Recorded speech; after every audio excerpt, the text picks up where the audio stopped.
14 അതായത് വിഷുദിനത്തിൽ ആരംഭം കുറിച്ച്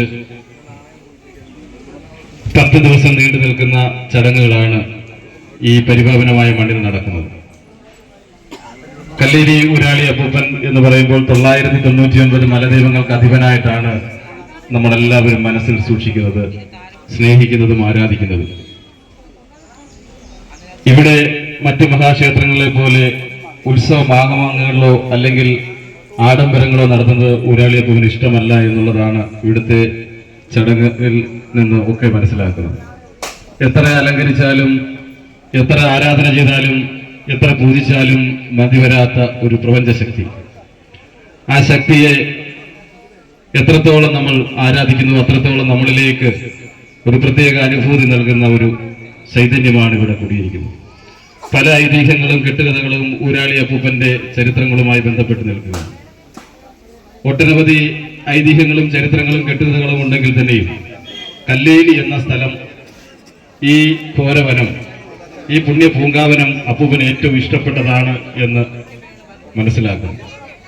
അതുകൊണ്ടാണ് മണ്ണടി ദേശത്ത് നിന്ന് ശ്രീ കല്ലേലി ഊരാളി അപ്പൂപ്പന്റെ ചൈതന്യം ഇവിടേക്ക് കടന്നു വന്നത് എന്നറിയും.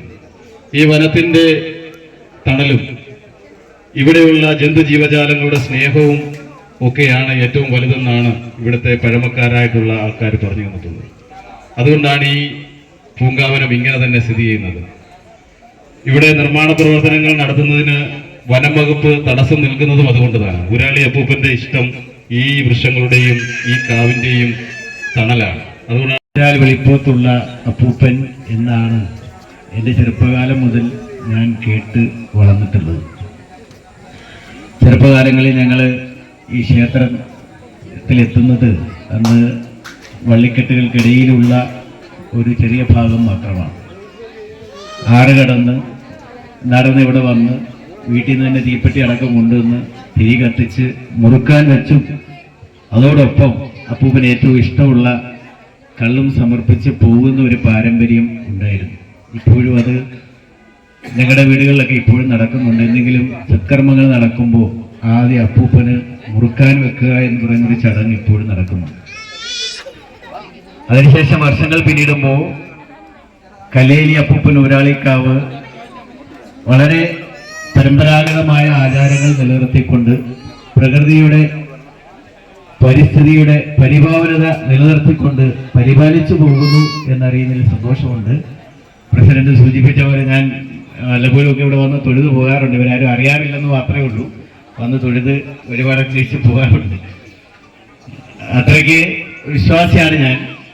നമ്മളെപ്പോഴും പറയാറുണ്ട്, മാതാപിതാ ഗുരു ദൈവം എന്നാണ് പറയാറ്. അപ്പൂപ്പനും അമ്മയും ഇവിടെയുണ്ട്, ഗുരുക്കന്മാർ ഇവിടെ നമ്മളോടൊപ്പം ഉണ്ട്, അതിന് പിന്നിൽ ശേഷം ദൈവവുമുണ്ട്. അപ്പൊ എല്ലാ കർമ്മങ്ങൾക്കും ഒരു സാക്ഷിയാകുവാൻ ഇവർക്ക് എല്ലാവർക്കും കഴിയുന്നു എന്നുള്ളതാണ് ഏറ്റവും മൂല്യമായ കാര്യം.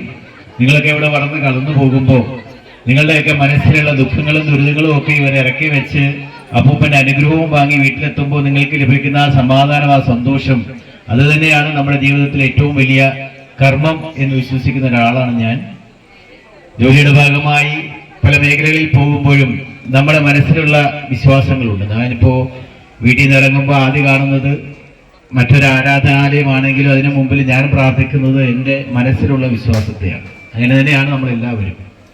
അവരുടെ മനസ്സിലുള്ള ഓരോ വിശ്വാസങ്ങളും അത് മുറുകെ പിടിച്ചുകൊണ്ട് ആ ഒരു ചിന്തയോടുകൂടി മുന്നോട്ട് പോകുമ്പോൾ എല്ലാ പ്രതിബന്ധങ്ങളെയും നമുക്ക് തട്ടിമാറ്റി മുന്നോട്ട് പോകുവാൻ ജഗദീശ്വരൻ നമ്മളോടൊപ്പം ഉണ്ടാകും എന്നുള്ള ആ ഒരു വലിയ വിശ്വാസം.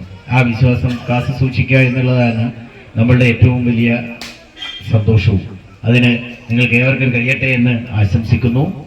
അതോടൊപ്പം തന്നെ അപ്പൂപ്പൻ കാവിലെ 10ാമത് മഹോത്സവവും അതിനോടനുബന്ധിച്ചുള്ള ആദ്യത്തെ പൊങ്കാലയുമാണ്. അതിൻ്റെ ഓപ്പണാണ് ഇവിടെ